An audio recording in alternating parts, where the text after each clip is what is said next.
Hi friends, ಇವತ್ತು ಪುರಿ ಒಗ್ಗರಣೆ ಮಾಡೋಣ. ಪುರಿ ಒಗ್ಗರಣೆಗೆ ಆಯಿಲ್ ಹಾಕಿದ್ದೀನಿ.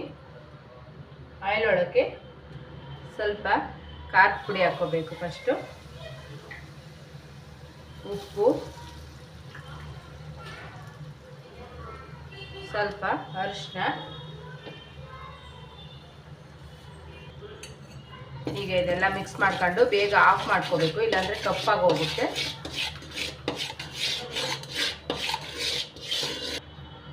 ಇದರೊಳಕ್ಕೆ ಪುರಿ ಎಲ್ಲ ಹಾಕ್ಬಿಟ್ಟು ಮಿಕ್ಸ್ ಮಾಡ್ಕೋಬೇಕು.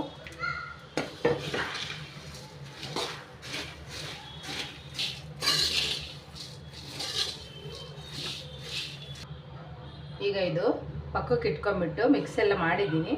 ಇದಕ್ಕೆ ಒಗ್ಗರಣೆ ಕೊಟ್ಕೊಬೇಕು. ಈಗ ಒಗ್ಗರಣೆಗೆ ಸ್ವಲ್ಪ ಆಯಿಲ್ ಹಾಕ್ಕೊತಾ ಇದ್ದೀನಿ.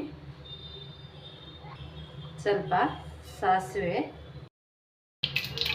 ಈಗ ಸಾಸಿವೆ ಚಟಪಟ ಅಂದಿದೆ. ಕಡಲೆ ಬೀಜ ಹಾಕ್ಕೊತಾ ಇದ್ದೀನಿ. ಕಡಲೆ ಬೀಜ ಕಮ್ಮಿ ಇದ್ದರೆ ಆಯಿಲ್ ಕಮ್ಮಿ ಹಾಕ್ಕೊಳ್ಳಿ. ನಾನು ಸ್ವಲ್ಪ ಜಾಸ್ತಿ ಹಾಕ್ಕೊಂಡಿದ್ದೀನಿ ಕಡಲೆ ಬೀಜ. ಈಗ ಸ್ವಲ್ಪ ಬ್ಯಾಡಗೆ ಮೆಣಸಿನ್ಕಾಯಿ ಹಾಕ್ಕೊತಾ ಇದ್ದೀನಿ.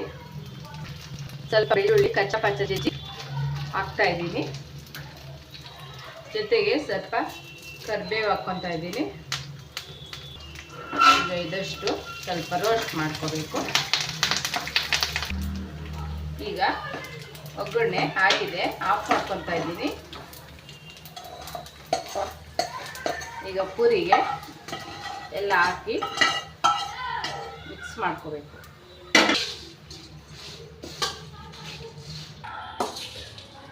ಈಗ ರುಚಿಕರವಾದ ಒಗ್ಗರಣೆ ಪೂರಿ ರೆಡಿಯಾಗಿದೆ. ಮಳೆ ಟೈಮಲ್ಲಿ ಟೀ ಜೊತೆಗೆ ಇದು ಮಾಡ್ಕೊಂಡು ತಿಂದ್ಕೊಂಡ್ರೆ ಸೂಪರಾಗಿರುತ್ತೆ. ನೀವು ಒಂದು ಟೈಮ್ ಮಾಡ್ಕೊಳ್ಳಿ. ಇಷ್ಟ ಆದರೆ ಸಬ್ಸ್ಕ್ರೈಬ್ ಮಾಡ್ಕೊಳ್ಳಿ.